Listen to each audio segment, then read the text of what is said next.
At the beginning of this week's Torah portion, God explains that he's continuing to harden the hearts of Pharaoh and of his servants so that he can keep bringing these incredible plagues. Why? He tells Moses, Moshe, so that you'll be able to relate in the ears of your sons and your grandsons how I made a mockery of the Egyptians and about the miraculous signs that I placed amongst them, so that you'll know that I'm God. Encapsulated in that one sentence is the secret to Jewish survival. Real estate, we know, is all about location, location, and location. Jewish survival is all about education, education, and education. What do we tell our sons and our daughters and our grandchildren? We tell them about how God mocked the Egyptians. Why did he do that? Because they were oppressing us. Now, couldn't the Egyptians have defended themselves and said, God, the only reason we enslaved the Jews was that you told Abraham that his children were going to be slaves in a foreign nation. So we were just making sure that prophecy came true. To which God could reply, that's correct, but you didn't have to do it with such gusto.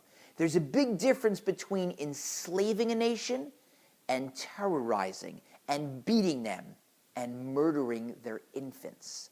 So we're teaching our children Hillel's golden rule. Don't do unto others what you wouldn't want done to you.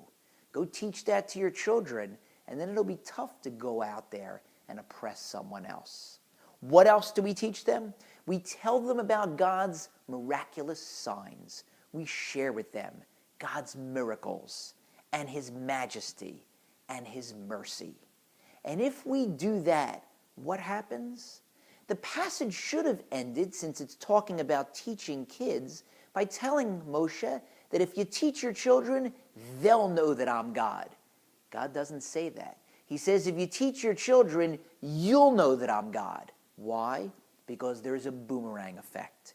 If you work at it such that you're engaged and you're engaging and you capture the hearts and minds of your children or your students or your neighbor's children, it can't help but improve your knowledge of God and your relationship with God. Many years ago, a friend of mine got an invite to spend a Passover Seder at the home of one of the great sages in Israel. And this fellow was very excited. He figured this is going to be like standing at the foot of Mount Sinai, listening to all the complicated, deep Torah discourses from this famous rabbi. And instead, he was shocked to see that the rabbi spent the in-between moments, in between the sections in the Haggadah retelling the story of the Exodus, on the floor with his 3-year-old son pretending to be a frog. Ever since I heard that story, I made frog races a part of my family Seder. Go!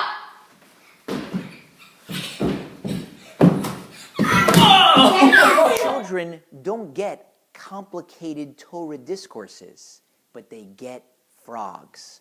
And sometimes big children don't get complicated Torah discourses.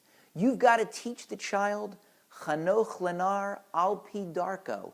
Teach each child according to his or her way. Some children will relate to God in an intellectual fashion. Some will relate emotionally.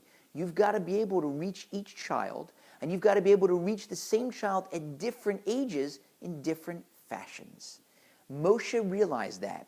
He took that hint from God and ran with it. And so you see multiple other times in the Torah portion that he tells the Jewish people what to tell to each child, different answers for different children.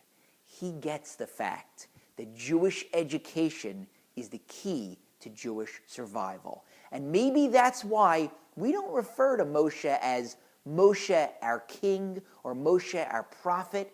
We call him Moshe Rabbeinu, Moses our teacher.